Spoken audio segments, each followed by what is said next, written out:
Get your films on with the Blurs. Once an idea has taken hold of the brain, it's almost impossible to eradicate. Unpacking movies has never been more spot on, woke, fire, and just plain lit. They are lit all the time. So if you're unsure whether or not to plop down some cash for a film, check out the Blurs. When a man with a 45 meets a man with a rifle, the man with a pistol is a dead man. Brondo's got what plants crave. It's got electrolyte. You really only need to hang mean bastards.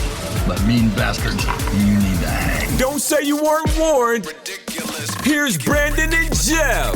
Hello, and welcome to episode 179 of the Film Blur. Let me look up my AKAs because it's been a while and it's early as fuck in the morning. I am Jeff Stewart, AKA Uncle Jeffrey, AKA Revengeman Button, AKA this motherfucker, Petty Ruxpin, Little Tom, the Black Giovanni Ribisi, Chocolate Tarantino, Ebony Spielberg, AKA the Final Boss. And I'm joined here, as always, with my friend and co-host. Hey, ball bags. It's Brandon Norwood, a.k.a. Hero Protagonist, a.k.a. the true father of Joe, Kanye, Drake, everybody's, and Future's kids, because I've seen some shit from Future, and I'm like, yeah, Future for fuckboy, too. But he's always been a fuckboy. That's why that's why, I don't know if you knew this, but Sierra changed all the kids, the two kids that she had with Future. Right. They're now Russ's last. Oh, shit. All right. That's how bad of a dad Future is. I mean, come on. It's hip hop. Good hip hop fathers. They stopped making those in the early 2000s. AKA Poppy Chulo, AKA the Glizzy King, AKA Mr. Krusty. I invaded y'all's Instagram. I don't want to miss that gooch, AKA It's Morbin time, AKA Ezekiel Sims' bad ADR don't match my mouth, AKA the Lethal Protector, AKA Craven with the K, AKA my biggest pet peeve is sports because I don't like seeing grown men sweat on each other, especially during football season. Fuck out of here. AKA Ruff McGruff, AKA D's Nuts, and AKA B Wood the Magnificent, AKA the smell of diabetes is amazing. Bitch. Well, that's a new one. The smell of diabetes. You know, like the feel of cotton. That commercial. It's the smell of diabetes. All right, let's get into this, which is yesterday it was announced, because there's been a lot of news, but we ain't gonna cover much of it. But apparently, Michael Caine, who's 92, has retired. Homie straight up refuses to come back for Nolan. He's just like, no, enough of this. When Chris called him from Oppenheimer, he's like, no, enough of this. We're done. He's like, we had a good run, Chris. Even Sir, let me put some respect on his name. Sir Christopher Nolan couldn't even get Michael Caine to come back for a monumental feature film named Oppenheimer. But one, Vincent Diesel, managed to coax 92-year-old, my man's is in a wheelchair now, managed to coax him out to do a sequel to one of the biggest flops in the modern era. It's also probably one of the worst movies ever made, The Last Witch Hunter. For those of you who don't know, this movie is entirely based off of Vin Diesel's Dungeons and Dragons campaign. So Mr. Vincenzo Dizzelli, that's what I'm calling from now on, Vin Diesel. I love that he is a fucking nerd, right? Like he plays D&D. He's the only one who was able to fucking pull the Pitch Black series through an entire sequel. Yeah, another one of those is supposed to happen. Right. Yeah. Like he is pure will and family. But here's the thing. For some reason, Michael Caine and Vin Diesel are like fucking best friends. Yeah, he refers to him as his son.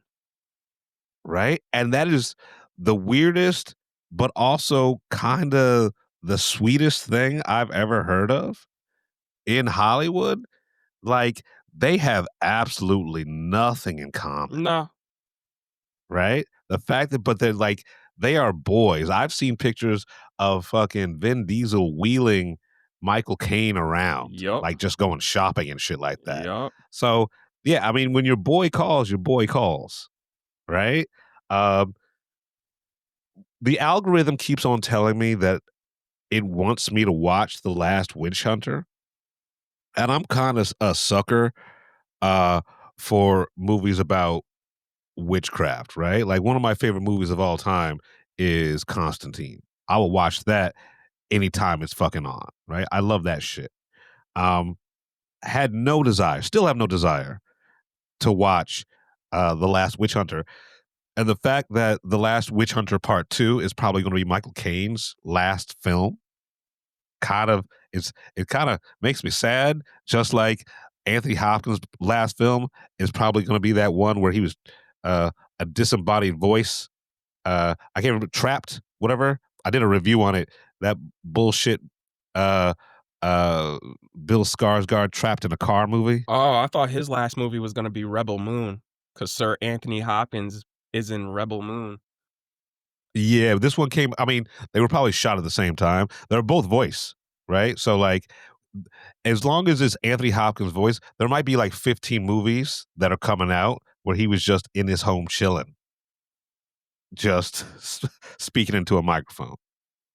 But good on Vin Diesel, I guess, for making a sequel to a movie that no one asked for in the first place, and then getting an Oscar winner to join it. I guess. Cool. Sure. Like, that's all I got is like, sure. Yeah. Yeah. It's fine. Moving on. Man of Tomorrow is coming out 2027, July 2027, and apparently it's not a direct Superman sequel. Okay. It is just the next step in the Superman saga within the DCU. Which I'm kind of fine with, right? I like the fact that it's not that Marvel shit where it's like every movie leads into every movie and you got to know the shit from this movie to watch this movie, blah, blah, blah, blah, blah, right? I like the fact that it's like a comic book. Sometimes you just have standalone shit, like The Adventures of Superman. Apparently it seems like the main character will probably be Lex Luthor from what James Gunn has been talking about, since this is not a sequel. He's like, Man of Tomorrow is not a proper Superman 2. So, yeah, and look, I liked what Nicholas Hoult did with Lex Luthor, right? Honestly, he's the best Luthor we've had as a comic book representation of, why Lex Luthor hates Superman, right? And like that scene where he's just screaming about why Superman is wrong for the earth, and like you could see the tears of anger welling up in his eyes. It's like, all right, yeah, I fuck with that, right? I fuck with that interpretation. it's the closest to comic book Lex we've gotten since the animated series. Right. Like, I mean, we've gotten great representations of Lex, and even the Superman the cartoon from the early 2000s.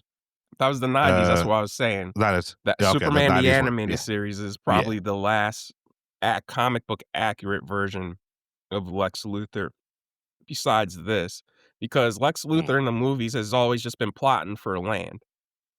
Right. Like, he's always doing a land scheme. And yeah, he was doing a land scheme in this newest one. That was just some background shit, not the main Right. focus.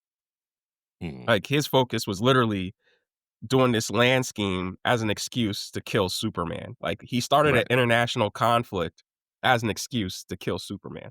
That's some hater shit. Yeah. Like he's fucking if Superman has no haters, then Lex Luthor's dead. Right? Like he's the biggest Superman hater, and that was a great representation. So if we're getting a Lex movie, I'm with it, because and we'll talk about this later, what James Gunn has done with DC, especially the retconning he's doing through Peacemaker and the connection to not only Superman but the Suicide Squad. Like he for now he gets it. Honestly, for now he gets it. Like he's like the Bizarro Feige, where he's more worried about making good stories than making profit. He's trying to do basically he's trying to build the DCU by making essentially Guardians of the Galaxy in the DCU, which in that there's references to the overall universe, but it's focused on a specific set of characters and not like, hey, by the way, Right. Hulk's gonna co-star in this movie.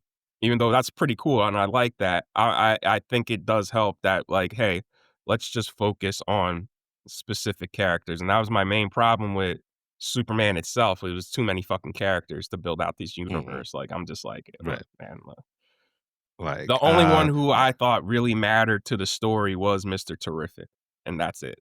Everybody Right. else I was mean, he just was there for window dressing. pretty much. And I can't wait for the Mr. Fantastic movie. Terrific. Mr. Terrific. Sorry. Yeah, because Mr. Terrific had the best fight in the whole fucking movie. Yeah. Yeah, and he honestly, I liked him better than Superman. Yeah. Like, Yeah. it's you know what? I love the fact that we had an all-powerful black superhero who was unapologetic about fucking how awesome he was. He never got shook until he discovered, oh, this nigga's creating pocket universes. He's like, Right. fuck. That's when he got scared. Otherwise, he was He never wasn't even scared. He was pissed. He was just like, this never nigga. phased. Right? This nigga gonna really out here making pocket universes? This dumbass white boy. Like, I love it. So that's it. What have you watched lately? What are you watching? All right. What have I been watching? I mean, actually, it's been a pretty slim week, but I'll go through it. So the first thing I'm going to talk about is a British show that is now on Hulu called Brassic. Brassic is about a British criminal who has bipolar, right? He's like a low-level thief, and he's got his little gang, and they go around and have misadventures. And it's okay, right? You know, it's only 3 series. Each series is 6 episodes long, which, you know, if you know British TV, 6 episodes is honestly a lot for them per season, per series. They don't call them seasons, they call them series over there. If you don't know, now you know. And it's funny, right? It's like Snatch, the TV show. Right? You know, lovable characters getting into misadventures, robbing their small town, stealing cars. It's acted well enough. It's fun enough. It is a nice weekend watch, right? So I can't really say much more about it. It's 3 series now. I don't know if they were planning on doing more in the future on, like, I think it was on IPTV over there. But it's yeah, I enjoyed it. But I'm a sucker for British low class criminals. Right. So if you like Snatch, if you like all those Guy Ritchie movies when Guy Ritchie was fun, this will fit right in your wheelhouse. So Brassic on Hulu right now. Yeah. So moving on from that, I decided to rewatch both the Gentleman movie, the Guy Ritchie movie, and the Netflix show, The Gentleman. And I think The Gentleman, the movie, is low key one of Guy Ritchie's best in a while. Right? Um, it's back to old school Guy Ritchie where he's having fun. He's playing with time. He's playing with story. Every actor in there is having fucking fun. Right? It's good. I don't know if it's his best in a long time. I mean, it's just like it reminded me of old Guy Ritchie, like the Guy Ritchie we fell in love with. And not that I'm saying as a director he should not evolve and try different things, but it seems like the one where he wasn't phoning it in. Right? And as far as a TV show, I love what he did with the TV show. I know second season's coming out pretty soon, I think. I might be lying about that, but I know they are getting a second season, and I'm totally looking forward to it. So if you have a chance, and if you haven't seen The Gentleman or the TV show or the movie, I think it's worth a look. I think they're both on Netflix right now, so give them a look. All right, moving on from that, also on Netflix, Inglorious Bastards. Tarantino's movie, not the Inglorious Bastards from the 70s, which I still have yet to see, but I have a copy of it that I'm staring at. This movie hits different now that we are in the midst of a resurgence, a rebranding of Nazis, right? That first scene with Christopher Waltz, as the Jew hunter, I'm looking at that and it's like, this shit is ice, right? Like this is ice.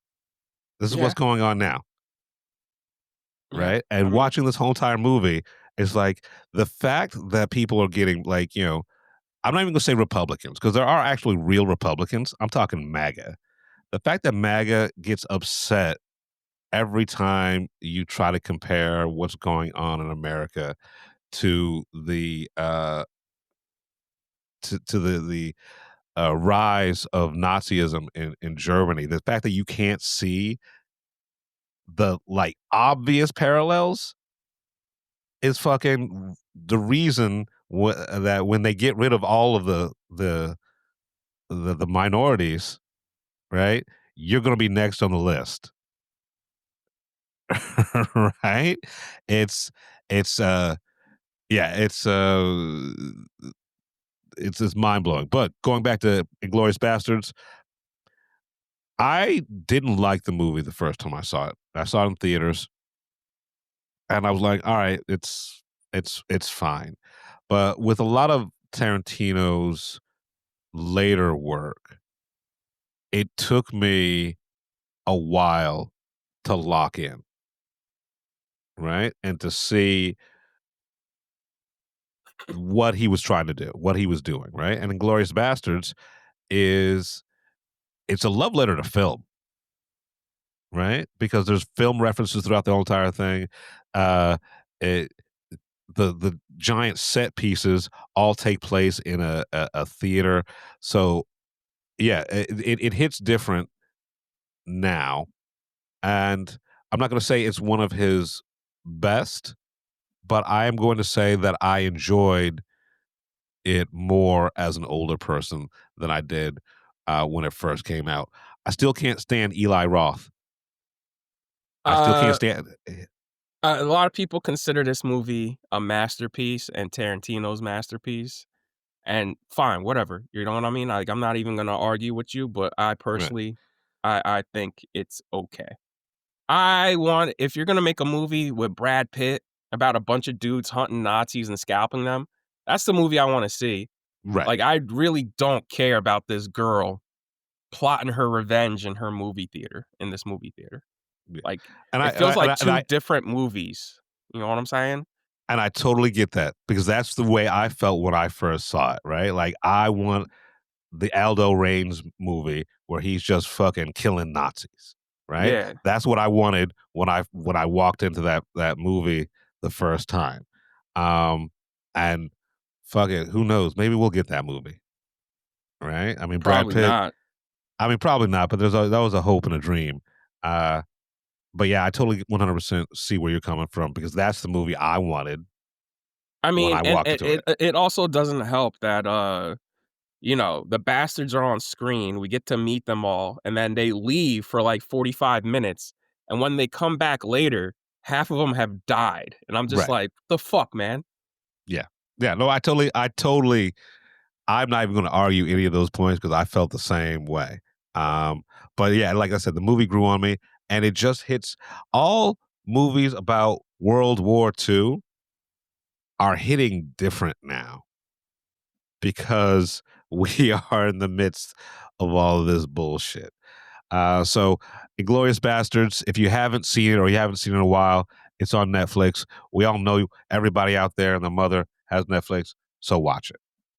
And moving on from that, the last thing I'm going to talk about that is going to be a solo thing because the rest of the shit we've seen together is Hamilton, the musical, was it's a 10-year anniversary this year, and they're doing a whole celebration. So Hamilton was playing in theaters over the weekend, and I went to see it. Uh, I see why it was a hit, So right? so, you want to go see it in theaters? You know that shit's streaming on Disney Plus, right?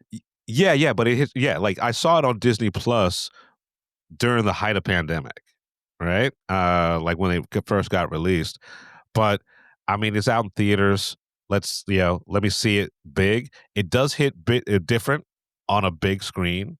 It's actually I enjoyed it more on the big screen than I ever did watching on Disney Plus, and I'm sure I'm enjoying this more than actually going out to the actual play and seeing it. Um, I've made it known that I am not the biggest musical fan, but the shit is catchy. The acting is great. It's fun and emotional. I don't have the connection with it that a lot of people do though, because there was this girl sitting next to me. She was either 12 or 25. I couldn't tell, right? She like this little white girl, glasses, and she was the entire fucking run of this show, word for word, line for line, song for song. Like this movie affected her, right? Like this performance, this play affected her. And it did something for her that it would never do for me. But the way people were reacting in this theater to this movie, it might as well have been Jesus up on the screen, right? It felt like a church revival. And I appreciate that. I appreciate the fact that there is something out there that can connect all of these different people and make them have this unified emotional response in the darkness, right? I mean, that's why we love movies, right? That's why we love this shit. Um, so I'm glad I got a chance to see it big. If I never see it again, I'm cool. Uh, but yeah, Hamilton was on the big screen. It was it was enjoyable. but not as enjoyable for me as it was for all the film nerds out there, or for the theater nerds out there. You listen to Lynn's Warriors album? I'm sorry, no. What's this? Yeah, he turned the Warriors into a musical with a bunch of rappers, and I tried listening to it, and I was like, yeah, not for me. Available on your favorite music streaming service: When Spotify, Tidal, Apple. when did this drop? Last year. Yeah, I mean, I'll give it a listen, but that doesn't. The Warriors is a movie, right? It's visual, right? You need to see this shit. Now, if he did a reimagining of the Warriors as a movie with rapping, maybe, but I can't see it as just a concept album. But Yeah, because, he had the creme de la creme of rappers on there, and I was like, oh, shit. And I hit play, and I was like, oh, all right, this is a fucking musical. I was like, it's a musical. Yeah. Look, Lynn has produced one of the worst rap songs I've ever heard. On the Carter 6, one of the worst songs I've ever heard, called Elephants to Peanuts. oh wait, yeah, I skipped that one. Like I heard the beat. And I was like, nah, I'm good. Yeah, that I'm fucking good. clown ass beat, dunk dunk dunk dunk dunk, with the elephant constantly roaring throughout the whole thing. Yeah, no, it was, and that was the first single, wasn't it? I don't know about that, but I like, don't. listen, but it I was, listened to the Carter 6 once, and I don't even think I think after that song, I was like, nah. And well, I listened to I tried listening to the Carter 6 because I went to see Wheezy a couple of weeks ago, and I was like, nah, let me just go back to Pussy Money Weed.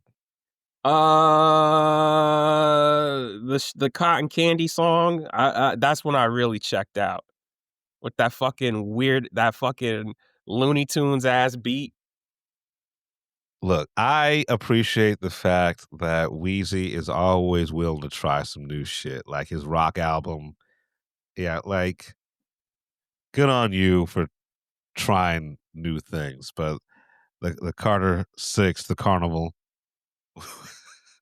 it was a swing and a miss. I mean, he can't even rap that good anymore. I mean, I can't. I mean, it, it, he never was the best lyricist. It was all about his flow and the fact that he No, sounds. I would say, like, because for me, I don't really give a fuck if your lyrics are deep or not. It's how on your delivery. And my man's had Right. great double entendres, and there's none of that. Yeah. Well, look, he doesn't need to be, because look, he's got all the fucking money in the world. He's doing those direct TV commercials. The fact that this motherfucker with tattoos all over his face is doing direct TV commercials and like all this shit, like he's made it. He's made it. He doesn't have to. Yeah, that's So why he supports Trump, so that way he don't have to pay taxes. does he support Trump? Yeah. That's a fucking shame. Oh well. Yeah, him and Sexy Red. So, I get fucking Wheezy doing it because Wheezy's got money in the game, right? Sexy Red's been on the scene for like 3 years. Like no one's gonna Yeah, hear about. No one's. Sexy Red's also doesn't want to be taxed because she's making money, and she also says him being back in office will get us stimulus checks again. I'm like,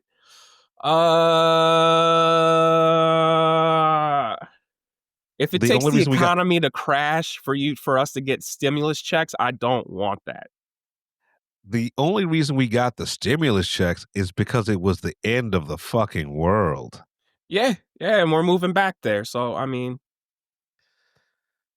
They should have never gave these niggas money. I would just. also, I think Sexy Red, there is nothing appealing about Sexy. Her music, Anything. Do Nothing. you have you heard she got that makeup line? Have you heard of the names of some of her colors? No. I think she definitely has booty hole brown. Oh, yeah, well, yeah. Right. I think she has it's gonorrhea yellow. Okay, yeah, Right. you look, This is look. yeah. If y'all don't know who Sexy Red is, go Google a picture of her and you'll look at her and you'll just be like, well, first, bitch, yeah, that makes sense looking at you. And second, also, bitch, you need to change your name because sexy, and you. It should be. What would you say? The sexy should be in air quotes. Sexy red. Sexy Red is definitely the girl where I've been drunk at 2 a.m. and I'm just like, oh, the herd is thinning out. It's like you're like, oh, I guess. It's it is the last choice of the night. And even then, it's like, I'm just gonna go home and jerk off. Yeah. Yeah. Uh, yeah. So that's that's my watches, man. What have you been watching lately? All right. I finished Twisted Metal wrapped up its second season, and the cliffhanger was fucking damn stupid. Like, Okay. it's just fucking all the way stupid. And that's if they're getting a third season. So whatever. All right. Season much more than the first, but like the whole as a whole, I'm just like whatever. Yeah, I don't know. It is what it is. Moving on.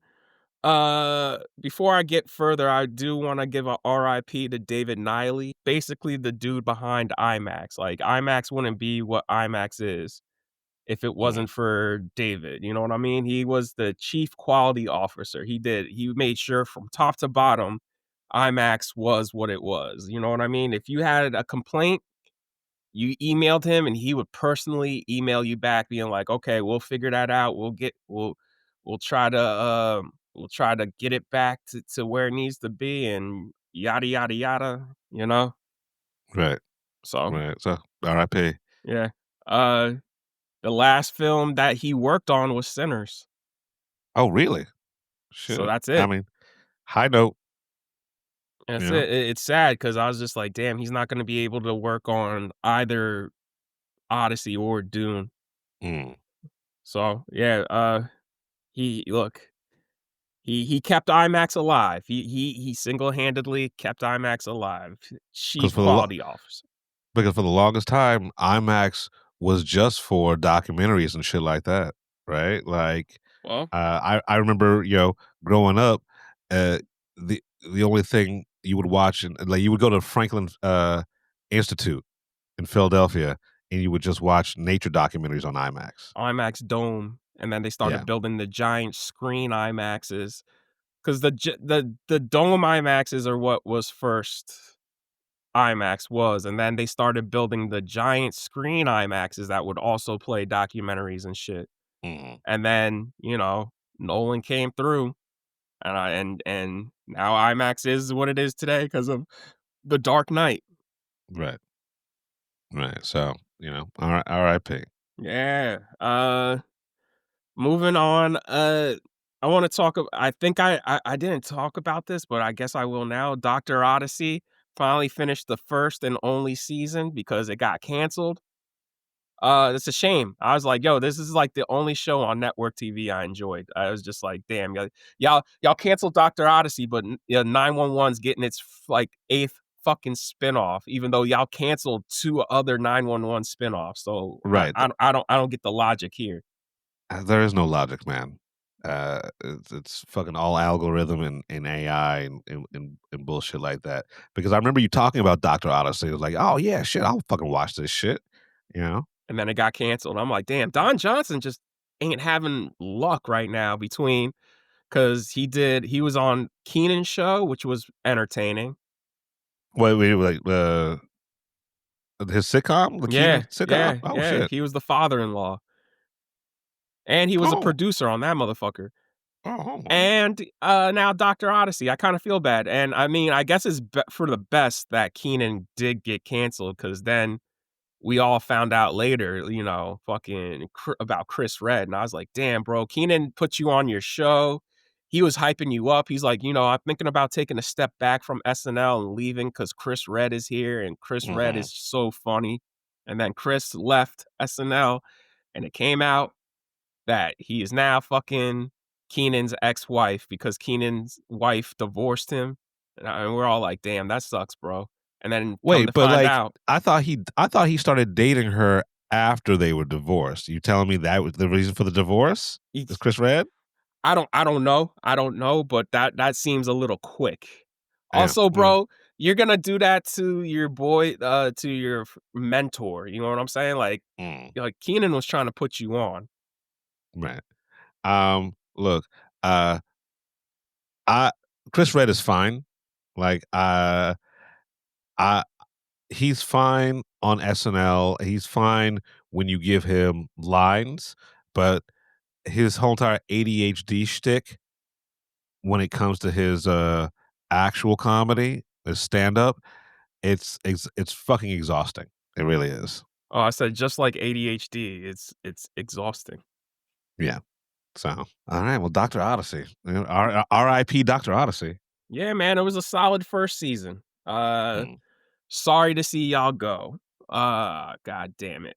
Hey, look, there ain't really. I guess I'll go back to watching nothing on network TV since CSI's gone. This is gone. It's just like, well, there's nothing. There is nothing. As CBS has now become the Trump network. I mean, it was always sort of right leaning, but David Ellison kind of pushed it forward a little more.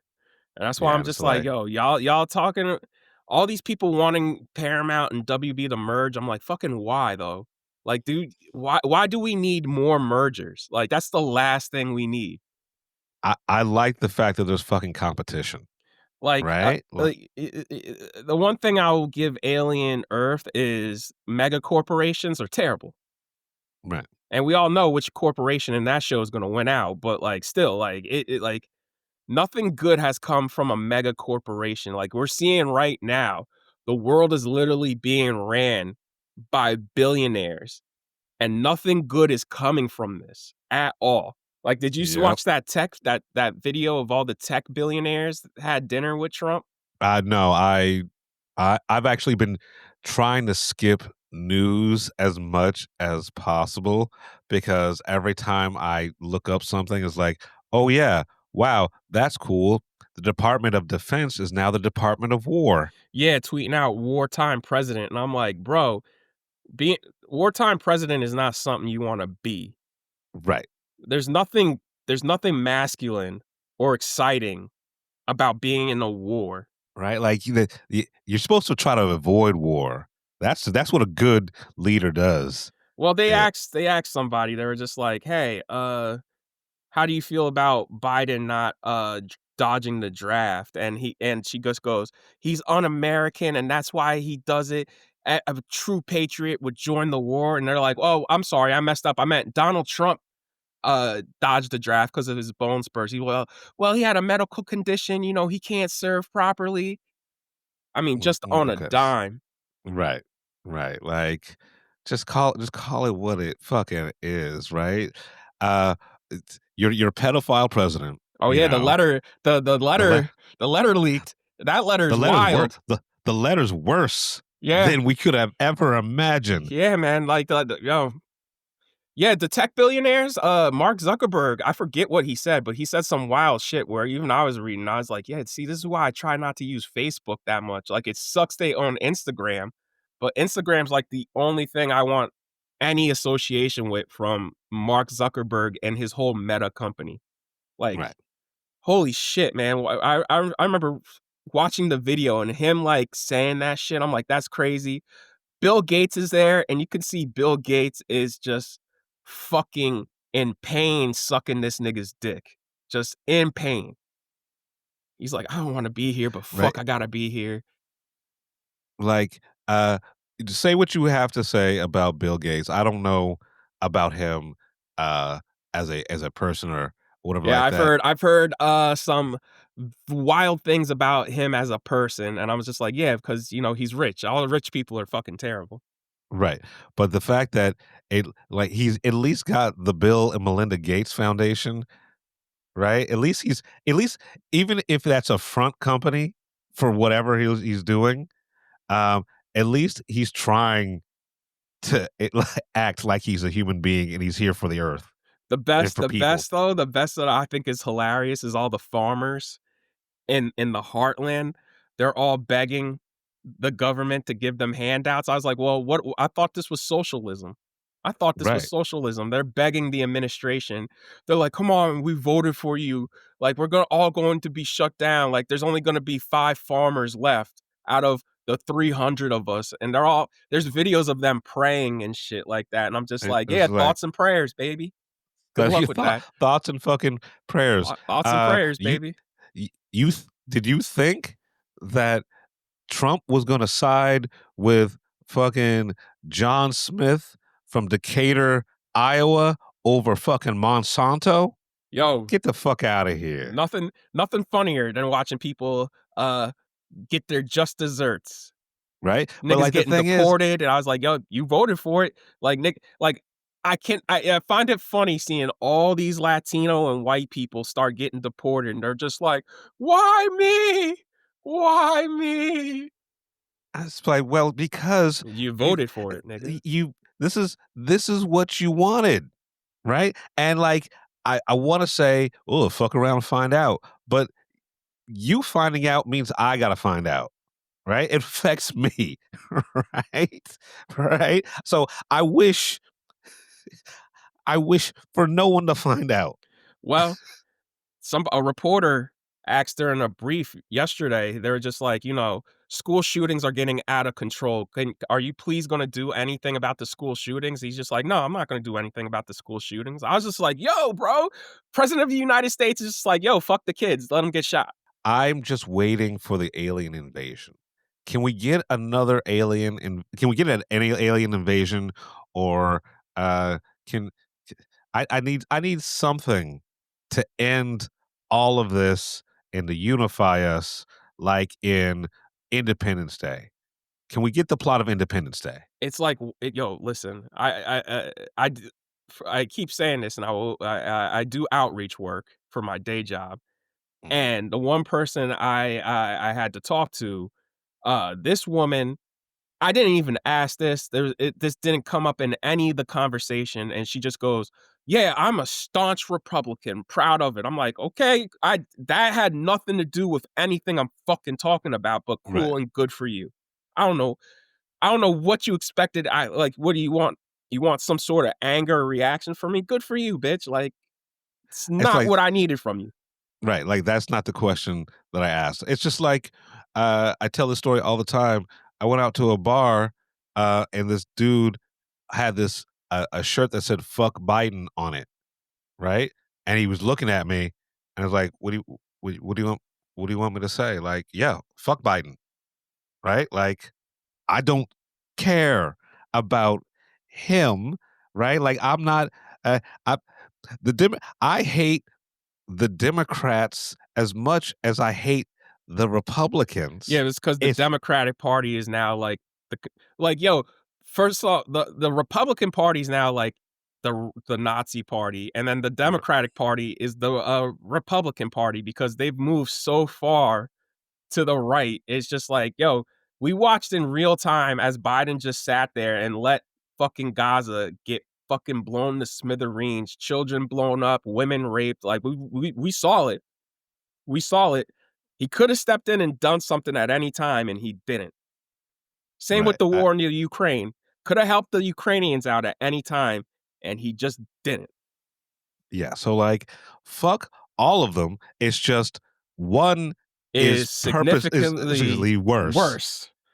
than the other, Right, right. right? Yeah. So fuck them all. Yeah, yeah, and apparently I just found out the other day, we did a fucking strike, a covert strike on North Korea, and it failed, and a few of our operatives got captured and are killed or either being held hostage.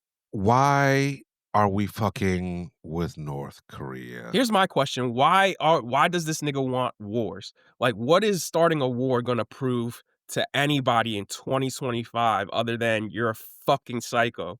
Yeah, and here's the thing: pick a fight with Russia, fine. Pick a fight with China, fine. They are both rational enough to know that going nuclear is not an option, right? You fuck with North Korea, these motherfuckers are crazy. Yo, listen, They got one nuclear missile and they are not afraid to fucking use it, and that's all it takes. this nigga straight up was on caught on a hot mic saying he's like, I want the American people to praise me like the Koreans praise Kim Jong Un. They're like, we need to make this a law that I need to be praised. And I was just like, okay, all right. I was like, yo, I went off the fucking ride. Like, and it is hard for me to be proud to be an American. Every other, even fucking George Bush Jr., right? Right?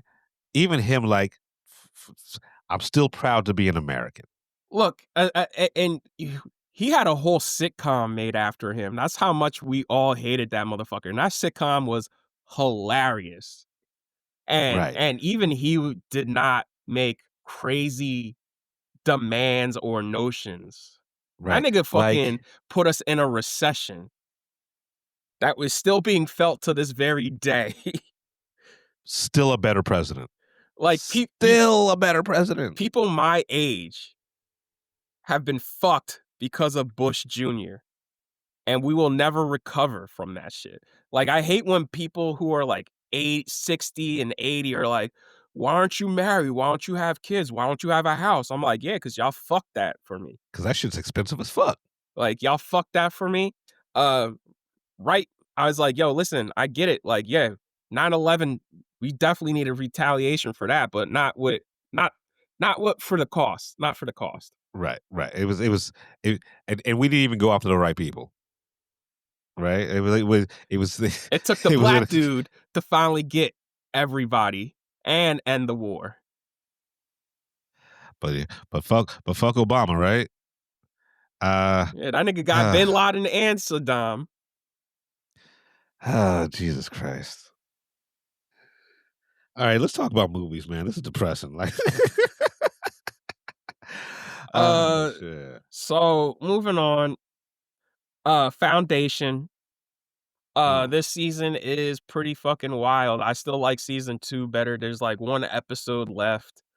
Yeah, this is it's hard to watch this show now because it's all centered around politics and religion. And I'm just like, dog, I'm living this shit, man. Like, watching this, and you're just watching people make fucking dumbass decisions because of hubris and their feelings. I'm just like, man, fuck everybody's feelings, bro. Like, yo, these niggas blew, like, the latest episode of Foundation, Dusk has committed literal genocide. He has blown up 3 planets.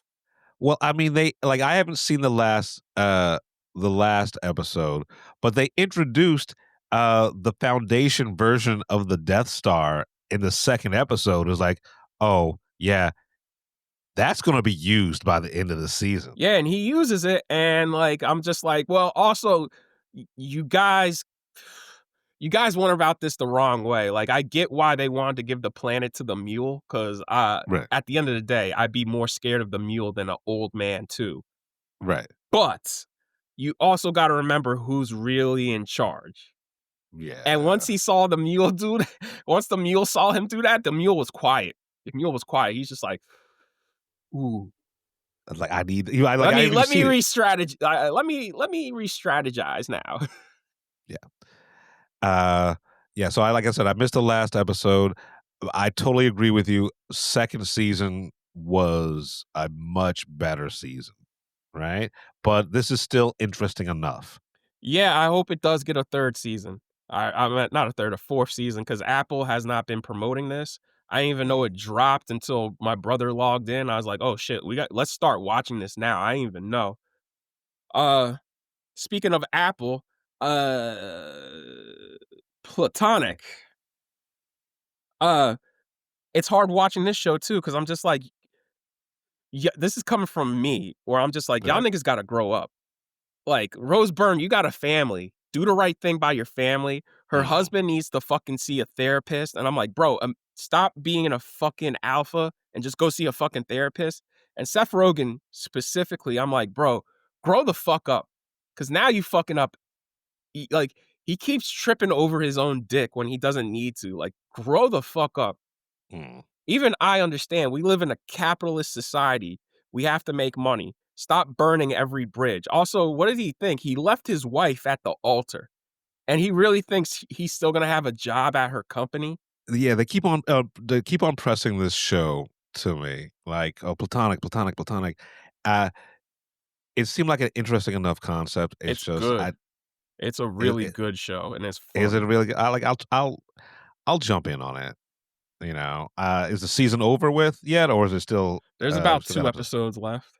I might as well just wait for these 2 episodes to drop and just binge watch the first two, like the season 1 and 2. Well, now that we're moving towards the ends of these 2 shows, we have, I've been getting into Severance. So, like, I'm 6 episodes in on season 2 because me and my brother, we binged a lot of it, and it's a Mm. crazy ass show.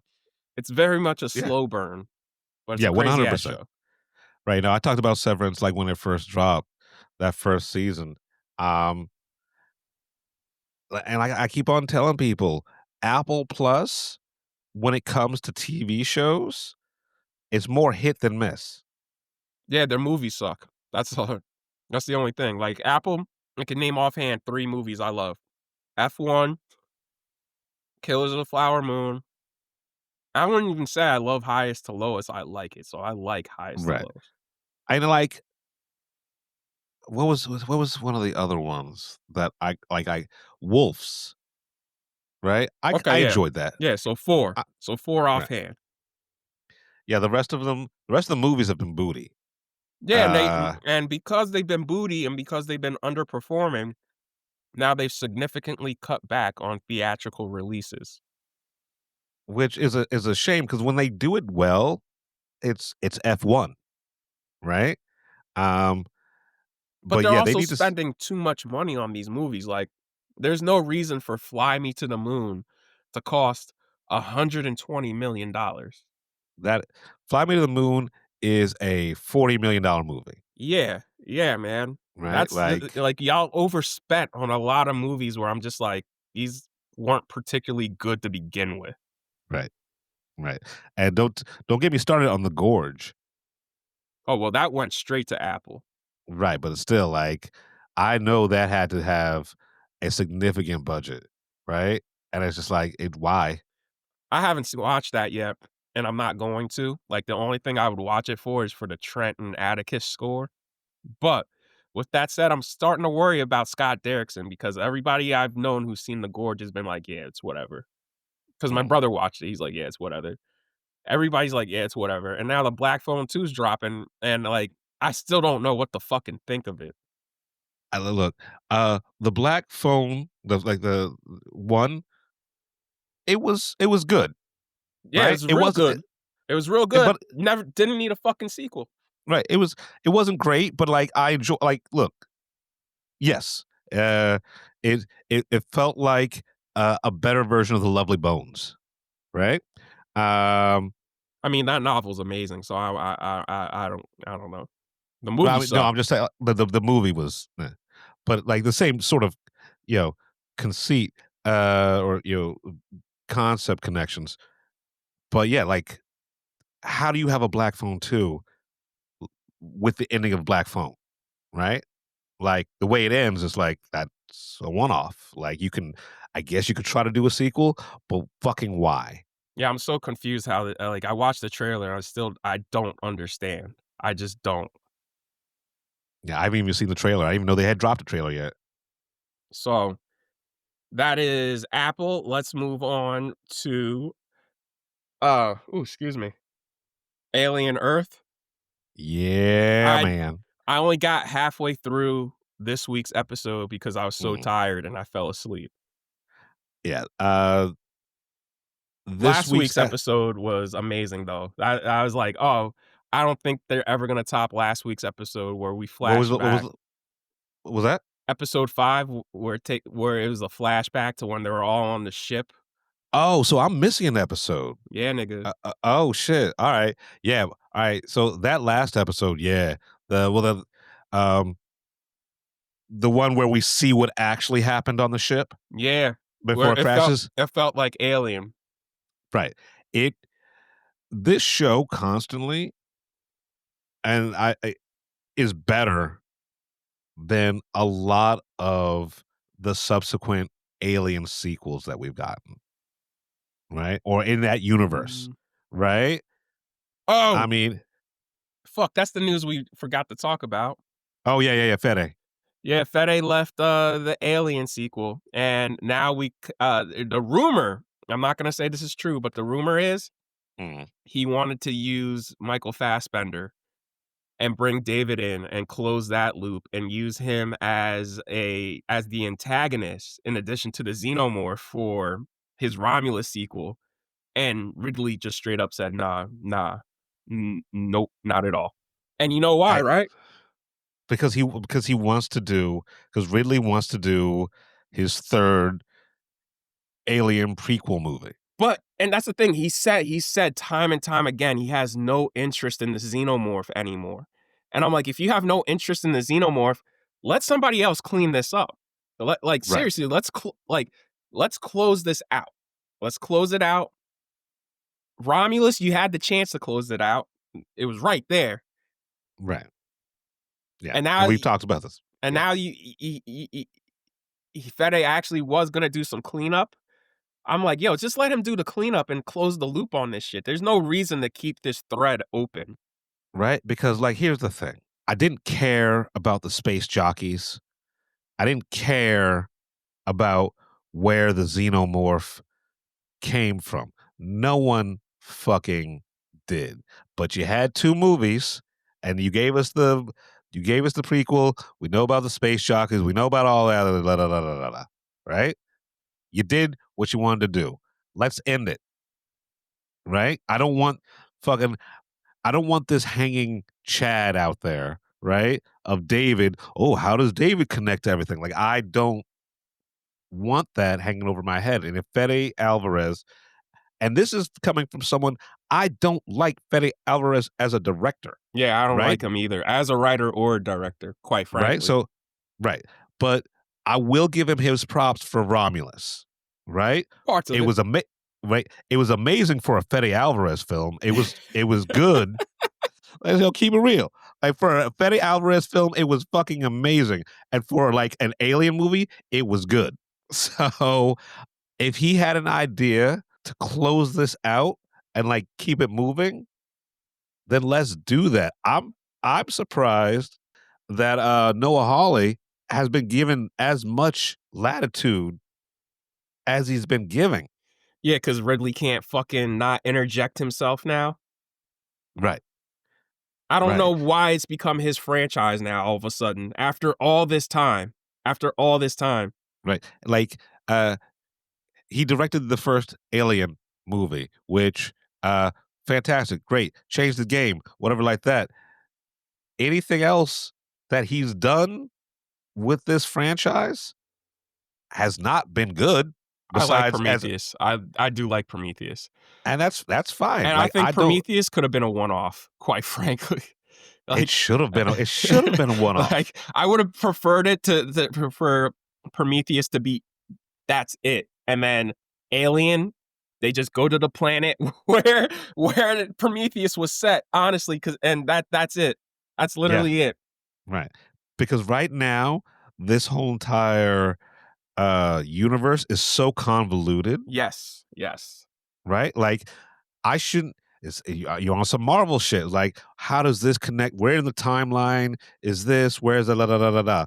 And if motherfuckers are trying to clean it up, right, and make it work, like Hawley or Fede, if they're trying to like make this more coherent, let them do it. Right? Like, it also doesn't help that it seems everybody agrees that the in-universe canon ends with aliens because now everything has been taking place either in between the first two movies or before Alien, because Alien Right. Earth takes place 2 years before Alien, and I'm just like, why? We are stuck now in the Star Wars mode where every story coming out of Star Wars either takes place before episode 1 or in between episode Uh, 6 and 7. right. Like and I'm just like, okay, cool, but I would like to see what happens after Resurrection. I would like to see what happens after Rise of Skywalker. There's still plenty of other stories to be told. Right. Like, we don't necessarily need the antagonist to be the Empire. Just like we've now proven time and time again, Ripley doesn't need to be the protagonist. Alien. You know what I'm saying? Like, we could do a sequel to Resurrection and it doesn't have to be Ripley. Right. Like you could start the sequel to Resurrection, the the space shuttle burns up in reentry. Or something. Something. Right? Yeah. Like, Yeah, no. yeah, look, I gotta rewatch this week's episode because, like I said, I fell asleep.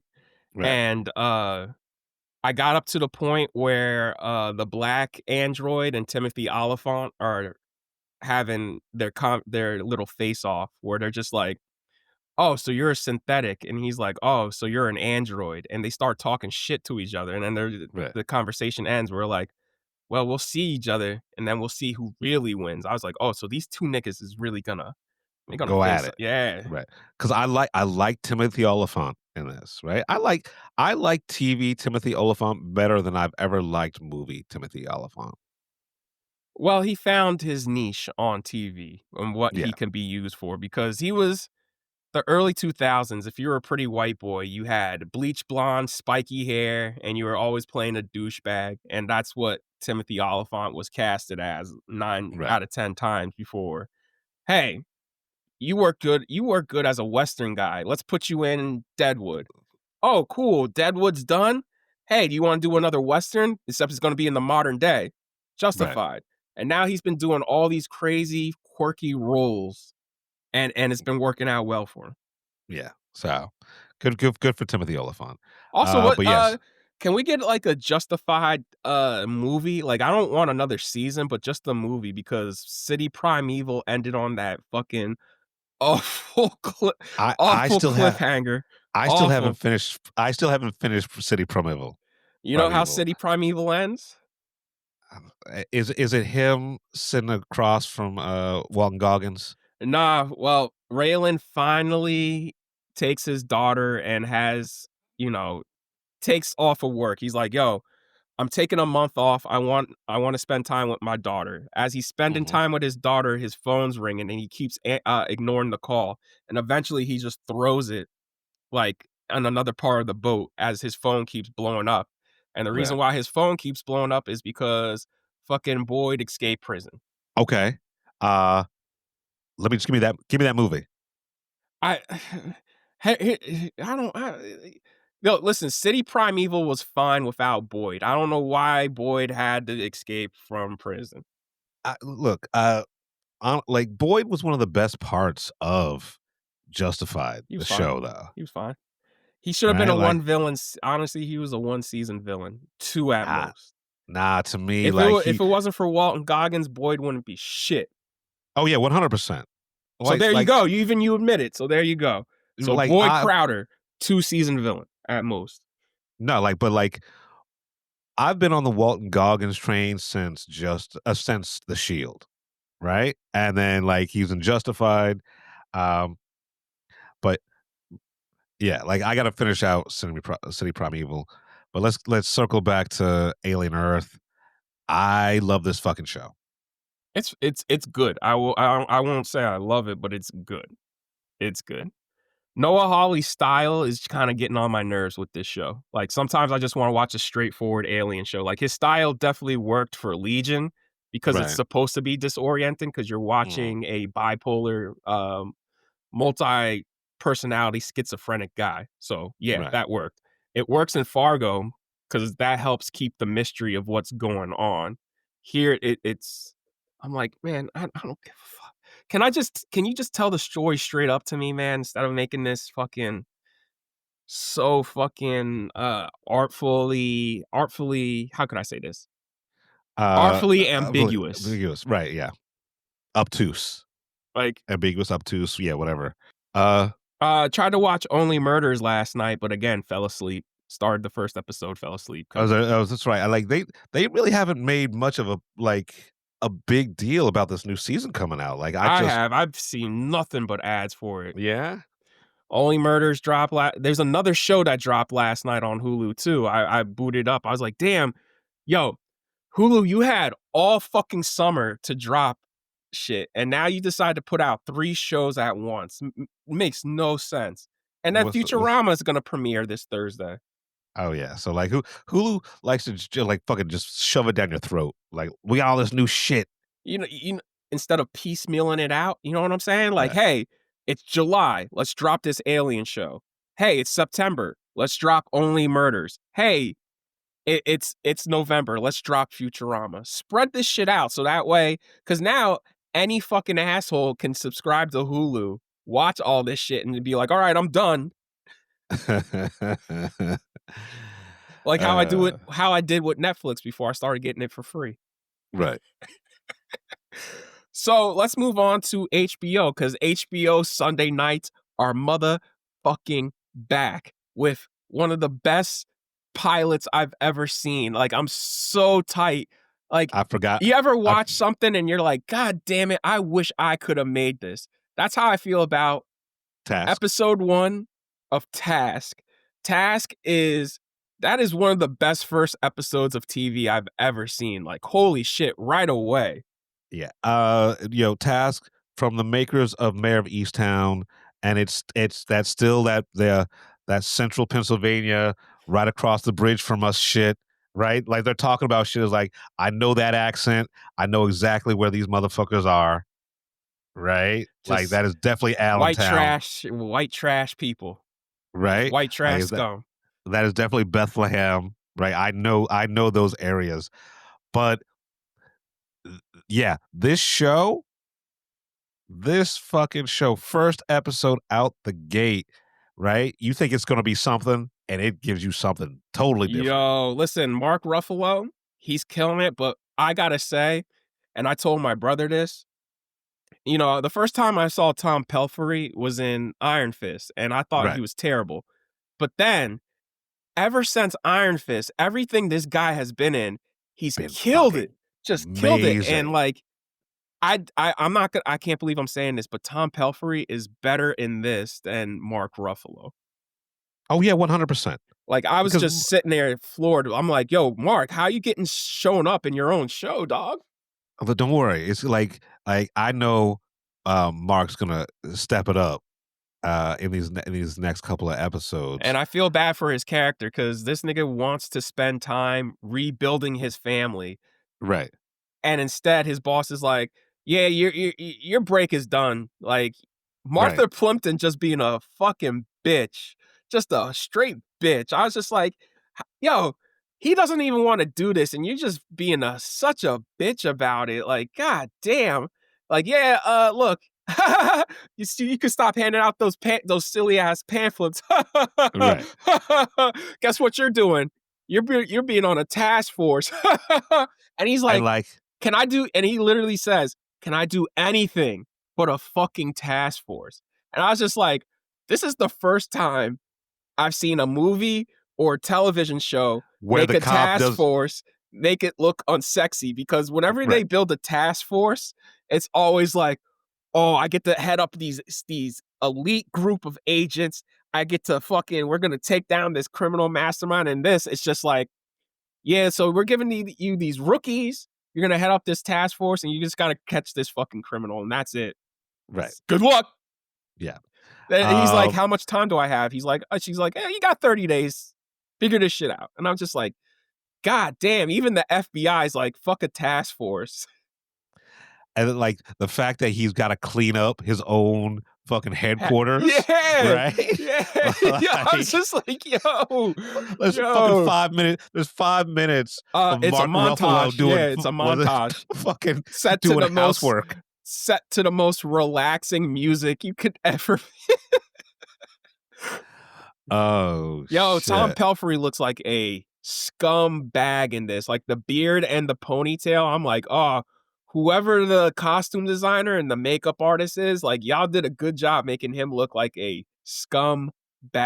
But he doesn't even look like a scumbag to me. He just looks like He looks dirty, every dog. dude. Like, he looks like, well, he's a garbage man, right? But he's every dude I've seen in a Pennsylvania bar ever. And with the accent and everything like that, it's like, I see you. Yo, these niggas, I don't know how they, like, yo, if y'all are pulling rip and runs, I don't understand how you fucked this shit up, bro. Like, they fucked up bad. I'm like, yo, y'all should be, like, this is like your 8th rip and run. How do y'all fuck it up like this is your first time? Yeah, and it was so fucking it was so fucking simple. Yeah. Right? Like it was I don't want to give too much away, right? Because the end scene, their last rip and run, changes what happens in there, changes the dynamic of the show, right? And it's like, oh shit, this is something different. Yo. That's one thing I like about Once Upon a Time in the West is when Frank gets there, Frank murders the entire fucking family, just wipes them out just because their house is on very profitable land that he wants. They go up to this little kid who's about 5 years old, and the one henchman goes, "Hey, Frank, what do we do with this one?" And Frank just looks at him. He's like, "Well, now that you said my name," and he just pulls out a gun and shoots him. That's the first 10 minutes of the fucking movie. This shit, it ends, and I'm just like, oh, damn, one of the most iconic movies ever made, and the villain of this show has a better heart than one of the most iconic villains ever. Because I was just like, bro, I thought he was gonna pull a Frank, where he's just like, you saw my face. No, 100%, because dude's a father. He's doing all this, and he brought him home. That's what's crazy. I was like, why would you bring this nigga home, bro? Because, like, look, I mean, all right, so we spoil the shit, right? Like, the whole entire family's fucking dead, right? But they were neo-Nazis, so like, who gives a fuck? Right? They were like, the kid was in the basement, right? Like he's better off with these robbers, right, than he was with his parents. But you can't just leave the kid. You can't leave the kid there. I would have. I would have been like, yo, listen. I'll be like, yo, you got 2 options right now. Either first one is you live and you never say anything, or number 2, we can end this shit right here, right now. Man, like no little kid is gonna be. You're gonna have to kill him because no little kid's gonna be able to keep his mouth fucking shut. Yeah, because kids love the gab. Right? Like even like you can trick a little kid. That's why so many little kids get in the vans. Right? Like you can trick a little kid real easy. So yeah, you either take him with you and raise him as your son, or you kill him. Right? Those are the only 2 options. I'll say though, the first rip and run that we see, that shit was hard. Like once he found the money, he's like, "We're out, moving," and and you see them just walk out, and I'm like, wait, the people they ripped off, they're not gonna retaliate or nothing. They just turn their backs on these niggas and walk out. I was just like, that's crazy. That's crazy that nobody decided to grab a gat and shoot them like in the back. Because it's not worth it. Because if you shoot these motherfuckers, that's cops. Like you got.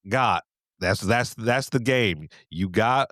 And I love how when they took the money, they weren't like, where's the rest of it? Where's more? It's like, nah, we got, because that's always how they get caught. There's 3 of them. There's 3 bundles. So every man gets their own bundle. And each bundle has a significant amount of cash that will hold them over for a few months. Cause like that's how these motherfuckers always get caught. It's like, where's the rest of it? Like they Yeah. spend too much time. It's like, Yep. nah, He found it. out. He's just like moving, and you just Yeah. see him, that hard ass tracking shot of him just Yep. walking out into the darkness. I'm like, that is one of the hardest shots with the music too. I was Yeah.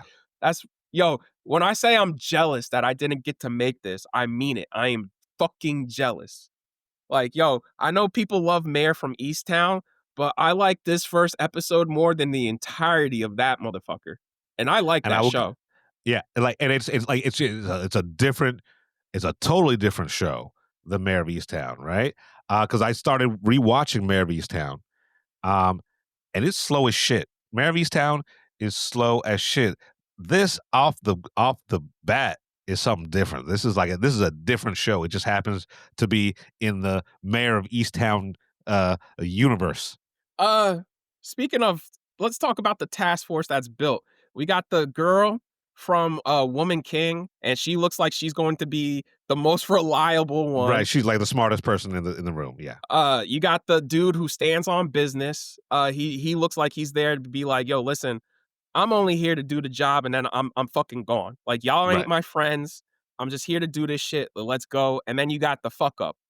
Oh, this bitch. Yeah. This bitch. Yeah, man. I was just like, yo, if I was Mark Ruffalo, I'd be like, yo, you guys got to send somebody else. Like, put her back. Throw her back in the pond. Here's my thing.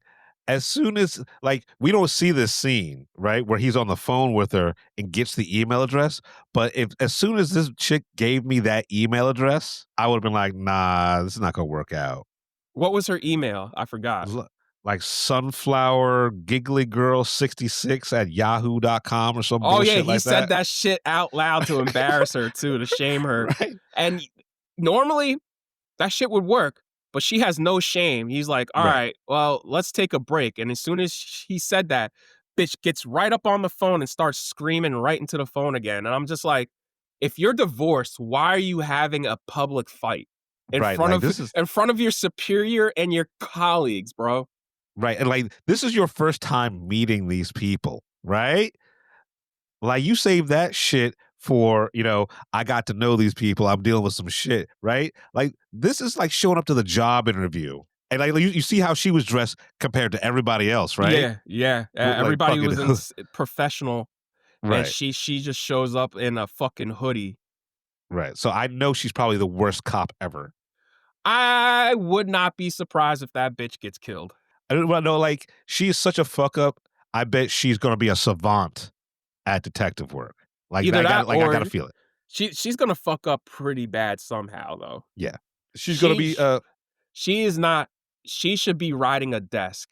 That is not somebody I would want with a gun having my back. Like, if I have to go raid a stash house and there's 3 dudes in there with Uzis, she's the last person I want backing me up.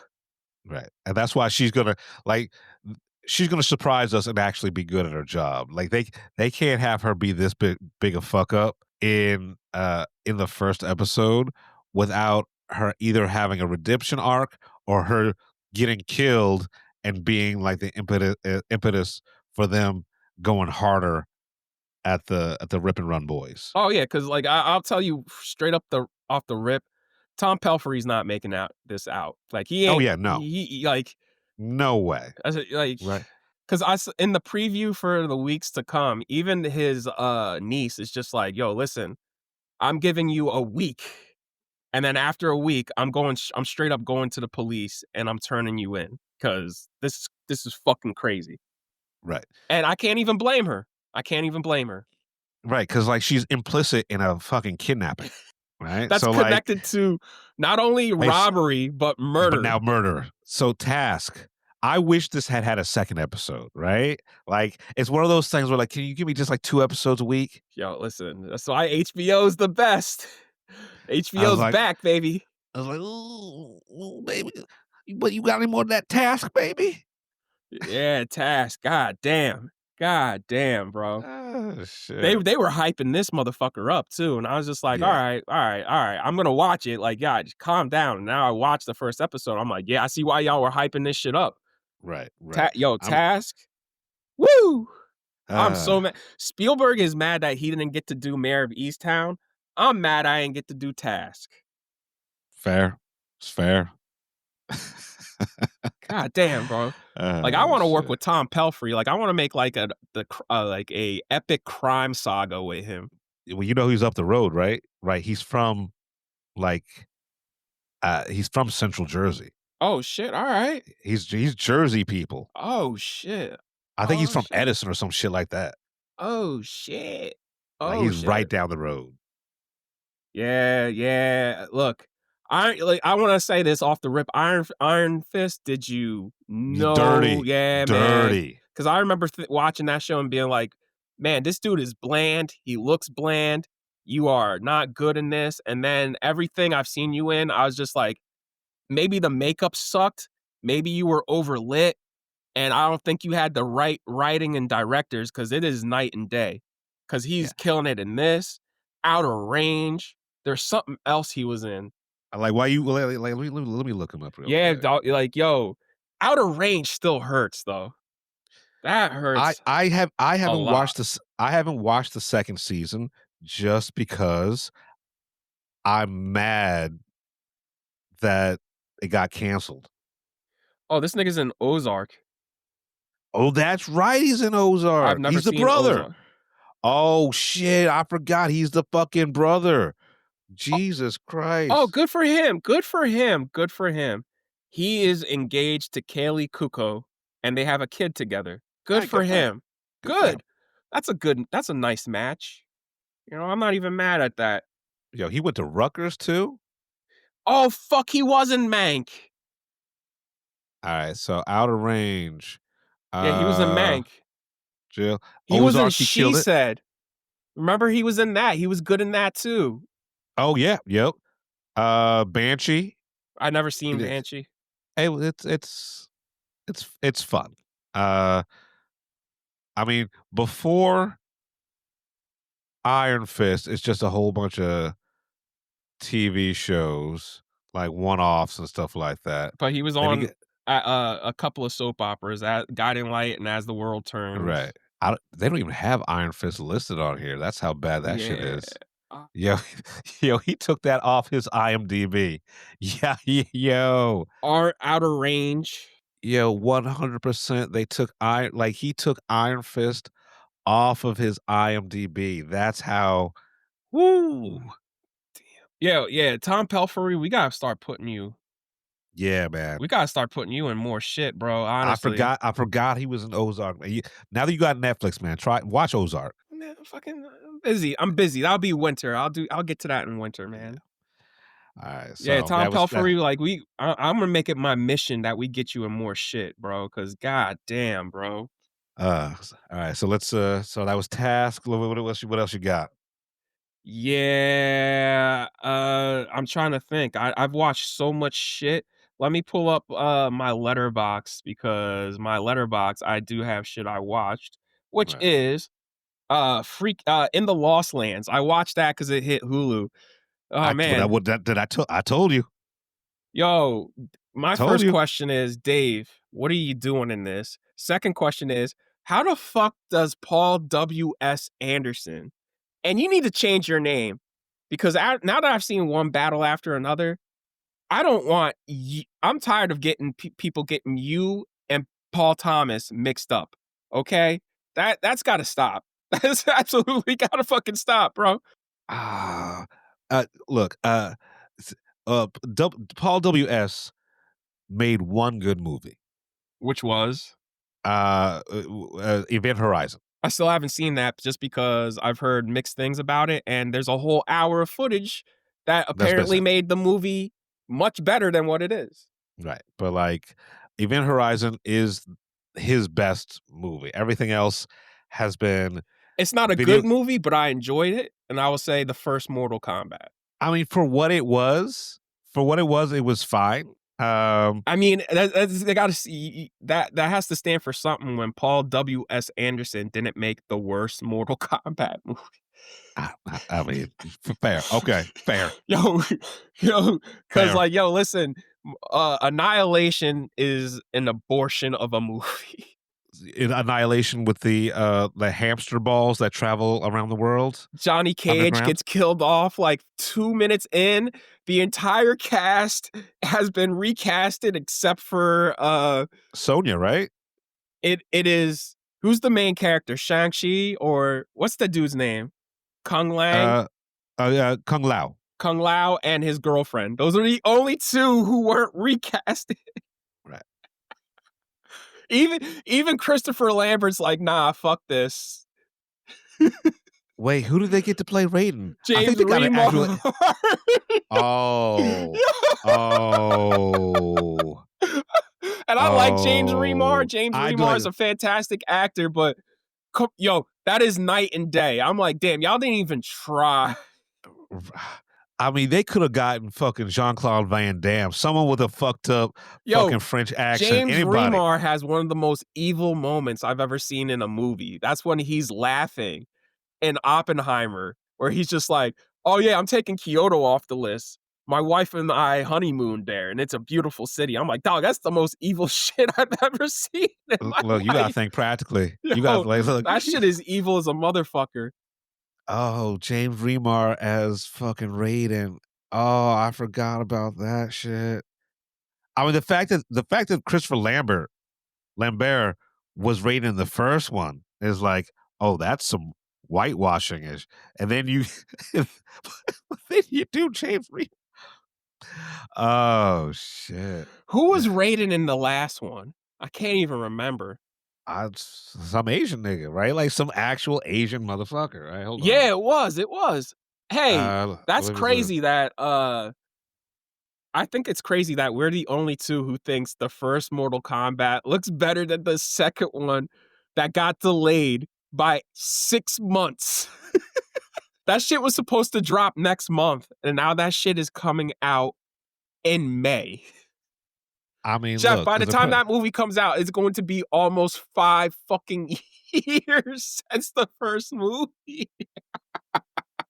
all right. So I'm gonna mess up this dude's name. Tadano Ubu Yeah, I know Asano. exactly who you're talking about. He's a solid actor. Right. Yeah. Yeah. Yeah. Paul W.S. Anderson. I want to know where does the funding come from? Like, let's forget that it looks terrible. Let's forget that it looks like it's made in like 3 days. Let's forget that it makes no fucking sense. Can't Where do forget you any of get that. the money to make this? I don't fucking know. Also, right? like, I feel bad for Mila, man. Her career has gone down the shitter Well, ever since they got married. But like, here's the thing. At least she keeps working, right? Yeah, At but least she keeps she working. in his only movies. works now in his movies. It must be great to be white and mediocre, right? It must be fantastic because if you or I had made fucking what was any of these Resident Evils? Yeah, any of the Resident Evils, the Right. first Mortal Kombat, his Three Musketeers movie, which I've never seen, but I've heard terrible things about. I forgot that he made a Three Musketeers movie. Yeah, I never because saw the it. French apparently did one last year, and everybody says that's one of the best versions because they say the action in that shit is insane, and I gotta see it. Because the last Musketeers movie I saw was the one in 2001 where they had the wire work in it. Where it was choreographed by kung fu niggas. Right. And they're yeah. I mean, I'm not gonna lie, some of that shit was like the movie's terrible, but the fights were hard. The fights were hard. Like, Nick, for those of you listening, watch 2001's The Musketeer. It's not good, but the fights are insane. And sometimes, like, you just want fun, right? But it's not even fun. It is literally, you literally have to force yourself to watch that motherfucker. And Tim Roth is in it. It says Tim Roth and like someone else notable. Mina Cerveri. She's the love interest. Yeah. When she was, remember all them American Pie niggas? Oh shit. Yeah. Didn't they have for those of you listening, there's 2 fights that you need to see. There's one where they fight on barrels and that shit was crazy. And there's another fight where they fight on wooden ladders. Oh shit! Yeah, Yeah, The Musketeer. That I need to movie go back and watch that. bricked. That movie bricked. I remember. I wanted to see it. My cousin's like, "Yeah, we're not seeing that shit." I was like, "Why?" They're like, he's just like, "No, man." But now you know why. Yeah, yeah, yeah. Yeah. In the Lost Lands. Let's move on. I don't fucking got nothing to say about this shit. It's terrible. It is honestly one of the worst movies I've seen all year. All right, before we keep moving with movies, I forgot I need to circle back around to TV, Mm. and the last 4 episodes of Wednesday season 2 dropped, and man, this season has been a real big whatever. Yeah, I watched the first 4 episodes, and I was severely underwhelmed, and so I saw that the last 4 dropped. Was it yesterday It was or last something like week. that? Last week. I really have no interest. I had to watch it 3 different times because I kept falling asleep. Mm, So I finally got through it, and I was just like, "Okay, whatever." yeah. So yeah. Uh, They made a I whole stink of Lady Gaga being in it, and she's only in it for, like, I wanna say 10 minutes. The song she does for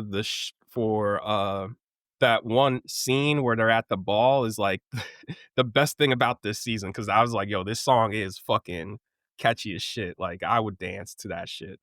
it does Wednesday do a weird dance like she did last season? No, it's, Enid and, the Invisible Girl.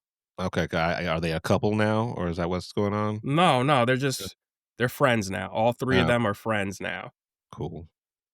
Yeah, I mean, I'll get around to watching the last 4 episodes, but those first ones were oof. It's what it's on as I say all the time, it's on Netflix. Mm, So moving on, I rewatched the Toxic Avenger 1984 one before seeing the new one that finally got released because it was sitting on the shelf for 2 years. okay. I love the original so much. I and we had a conversation about this because a couple of weeks ago I watched all of the Toxic Avengers, the OG. The fact that they made a children's cartoon Yeah, I used based to on watch that, and I had action figures. yeah, it's the fucking 80s were wild, man. Yeah, they made a Uh, cartoon of that. They had a cartoon of Rambo. They had a RoboCop cartoon. I watched them all, and my mom would never let me watch the movies. And now that I've seen them all, it's like, yeah, I understand why, because these are adult films. Like uh, Alien, even Alien and Aliens had action figures. right. Terminator had action figures. I'm just like, you think about it now, it's just like, it's wild that we were marketing these products and these shows to kids when the source material is absolutely not for children. Mhm, mhm. So what'd you think about the first Toxic Avenger, man? Oh, I loved it. I loved it. Yeah. Like, I loved it. It is watching it through the lens of, oh, this is a movie from 1984 and it's a trauma movie.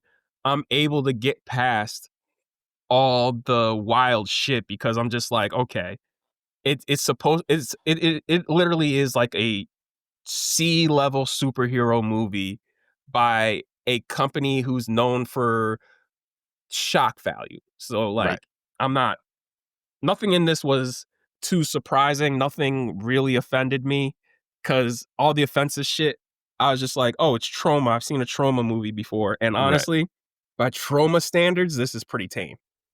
Yeah, yeah, I'll give you that 'cause, if you've ever seen Trauma War is I'm, wild. I mean, Uh, Frankenhooker was the one where I'm just like, dude, this was Frank movie was is, Frankenhooker a Trauma? yes, it was. Oh, wow. Yeah, I remember watching Frankenhooker and it was like, "Oh."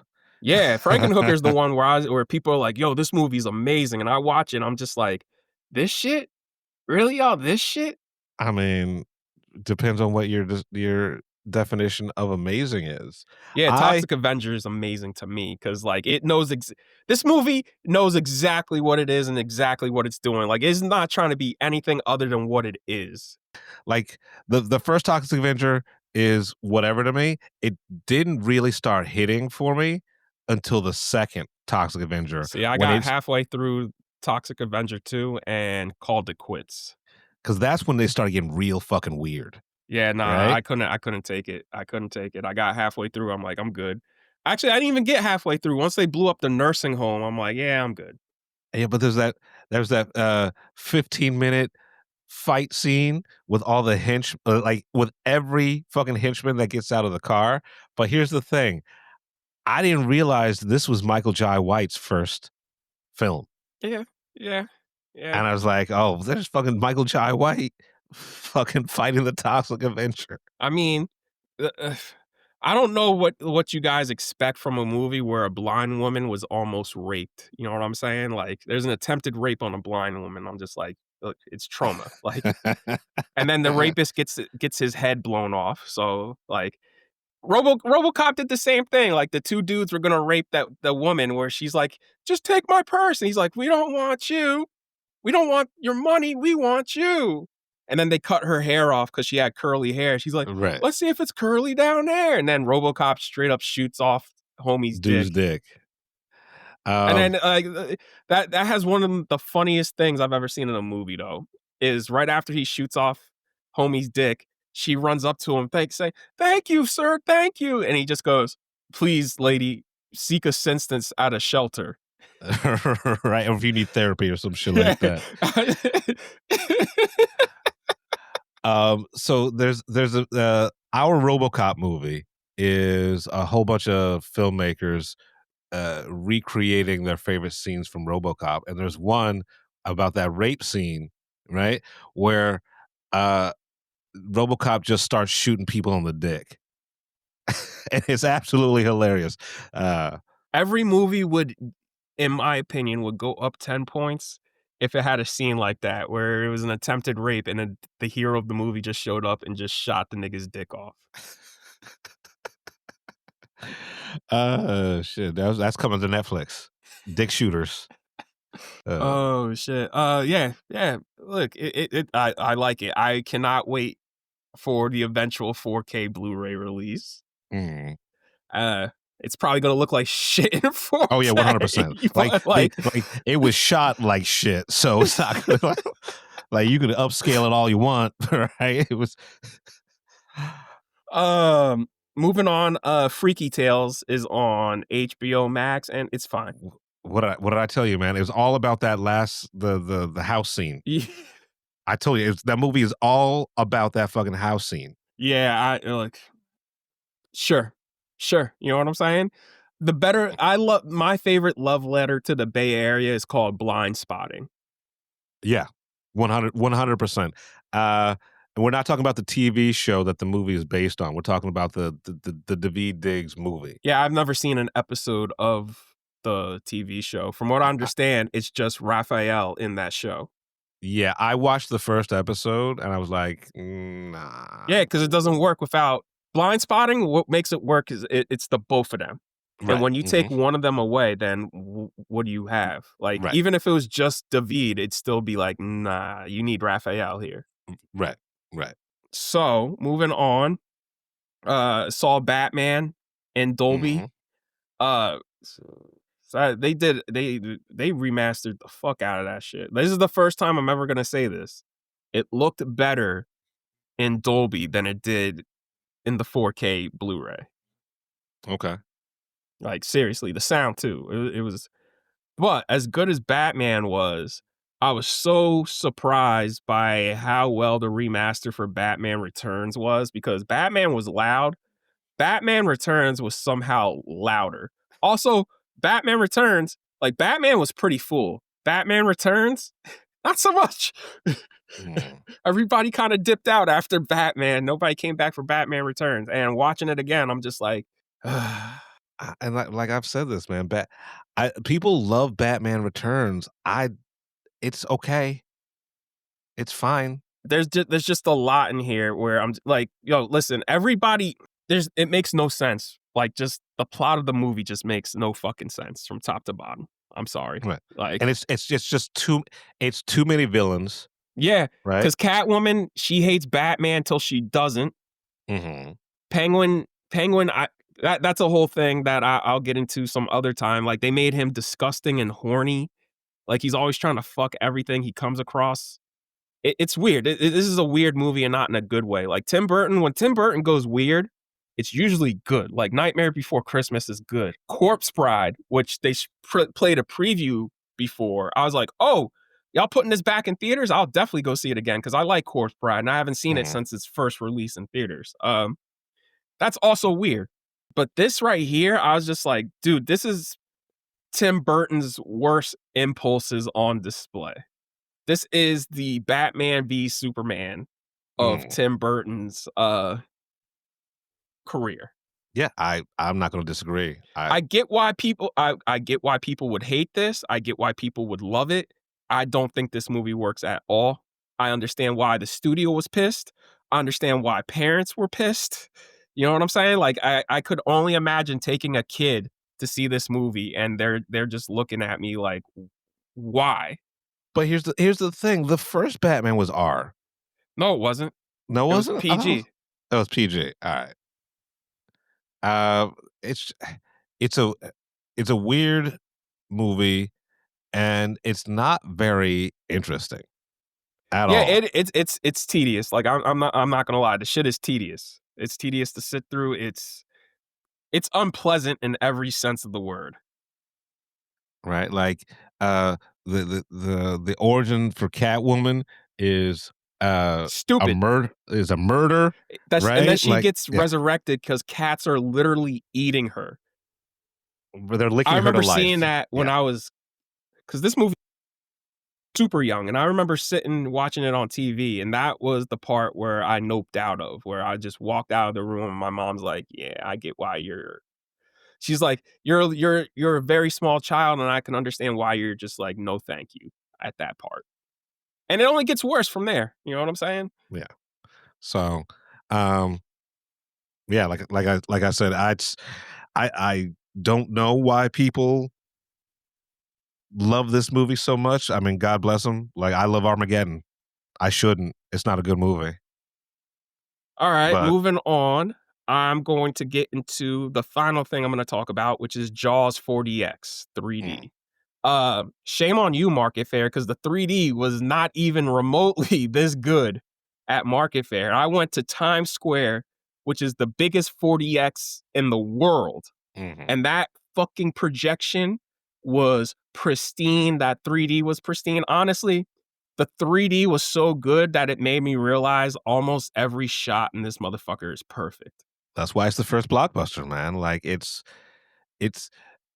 even in the regular presentation of this movie, seeing it huge, because I'd never seen it on a big screen until they did the IMAX release last year. Oh, it was 2 years ago, because I went. Was it 2 years? Was it 2 years ago? Yeah, because I remember because I drove to New Brunswick to see it in IMAX, and then a couple of days later, I went to Market Fair to see it in 3D because they did an IMAX 3D re-release. And now this re-release, it was in every single format available except for IMAX 3D. Right. And like, when I first saw it blown up big, I was like, I get it. Like, I liked the movie before, but my favorite scene in the whole entire thing is when Quint is talking about the USS Indianapolis. That whole entire monologue. Quint has one hell of an introduction. Like, if you're gonna introduce a character, that's how you introduce a character. That is a intro. Yeah, so it hits different big. It really does. Yeah, that 4DX had me bouncing all over the place. The preview for Tron, I'm like, damn, bro. If Tron's good, I'll see it in 4DX. Oh yeah, 100%. That fucking shit was crazy. But also, I've seen some stills because I haven't watched the new trailer. Because every time the new trailer plays, I just close my eyes because, like, I'm a one trailer dude. The new trailer, I've seen some stills from it, and I'm like, everything that takes place during the daytime looks like a fucking Carfax commercial. Maybe I haven't seen the second trailer because I don't remember any daytime shots in the trailer that I saw. Yeah, looking at the daytime shit, I was just like, this looks fucking bad. Like everything at night looks fine, Right. but that shit looks terrible. And I'm like, yo, this is this dude's third Disney movies because the dude who directed it did no, it's his fourth because he did Maleficent 2, Pirates 5, Woman in the Sea, which was that Daisy Ridley biopic that I thought was actually decent, a pretty good movie, Right. and now this. I'm like, this dude did a documentary, and that documentary was so good. Now he's just been stuck at Disney making these these throwaways, basically. Right. I mean, like, look, I'm excited for the new Tron. I hope it's good. Yeah. That's all I can say. Yeah. Because now that it's come out that none of the characters from Legacy will be in this, I'm like, oh, that leaves a bad taste in my mouth. Even Bruce Boxleitner, he was at a con this past weekend, and somebody asked, like, hey, are you in the new Tron? He's like, no, and it breaks my heart. He's like, I really want to be a part of this. And the only reason Jeff's in it is because Jeff heard that they were making Tron, and apparently he called the head of Disney himself and said, why wasn't I asked back? Why am I not in this? I'm Right. going to be in this. There's no Tron without Kevin Flynn. And Bruce was like, I wish somebody could have fought like that for me because I am the title character. And I'm like, yeah, that don't make sense that fucking Tron's not in his own fucking franchise. And if this is true, then it's really fucking sad. But you know how maybe it's one of those things where he's playing rope-a-dope, right? Until the movie comes out and there's a scene with him in it. And we're all like, I mean, I can't remember what Bruce Boxleitner's real life counterpart is in the movie. I forget. I know he's an NCOM employee, but it's weird to me that Cillian Murphy's not in this. Fucking Garrett Hudlin, who's done so much since then. Olivia Wilde, nobody Right. from the first two movies except for Jeff Bridges, and Jeff had to fight to be in this. Like, what are we doing? Seriously, what are we doing? Like, y'all just let Jared Leto like run this shit? We'll absolutely see. If none of them are even like, if none of them are in it and not even fucking mentioned, then that's fucking stupid. But like I said, it could be one of those rope-a-dope things. Right? I hope so.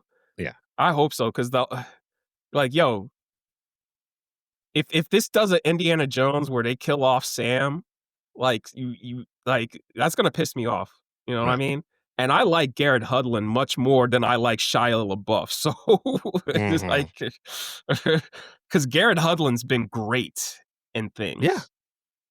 Yeah. Like, so we'll see. We'll see. All right. Let's get into trailer talk. Do we want to talk about Peacemaker? Oh yeah, the last week's episode of Peacemaker is my favorite episode of the show. Like, I've always liked the show, but I've never loved it like you. But this Right. is the first episode where I was just like, I kind of wish that Peacemaker would just exist in this alternate universe, and let's explore him in this alternate universe, and then just that's the DCU, is this alternate universe that Peacemaker stumbled upon, and so that way we could close the door on the universe that he was in. Right, the Snyder, but they already retconned it in the first Yeah, episode. I know, and Yeah. I was just like, yo, y'all had it. You've made it too convoluted. First and foremost, that's the problem. And second of all, you had the multiverse right there. Like, it's all right there already in the show. Right. That's an easy fix right there.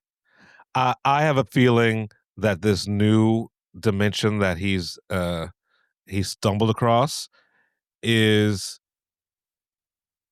going to be worse than the one he's coming from. Right. I have a feeling that those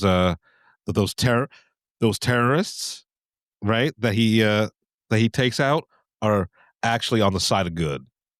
You think so? I've got a feeling that that's where the twist is gonna come. It just feels like some of the things that were said in this new universe feels like they're laying the groundwork to like, all right, pull back the fucking rug or whatever like that, the curtain, and we'll see that it's like an authoritarian regime or some shit like that. But we'll see. Yeah. But I'd say the show constantly gets interesting, and this one DC show is better than, I would say, 75% of the Marvel shows. Oh yeah, without a doubt. Because the only Marvel shows that we got left, because Eyes of Wakanda dropped last month. That was fantastic. Zombies drops in a couple of weeks. Okay. And that's only 4 episodes. Right. And then Wonder Man around Christmas. And with Wonder Man, I'm just like, sure. We'll see what happens. But if you're not on the Peacemaker train, get on it. This season is 3 episodes in, and it's setting something up really big, and I can't wait. So, all right, let's get into trailer talk. We're the Film Blurs. I'm Brandon Norwood, and I'm the motherfucking protagonist. I'm the protagonist. I'm Jeff Stewart, a.k.a. He Who Remains. Don't come at us. It's just fucking movies. You've been listening to the Film Blurs podcast. Man, I just love what you guys do, man. I never miss an episode. It's the best. It's my favorite podcast. Follow Jeff on IG on MindFireXL and Brandon on Twitter at BJN Tweets.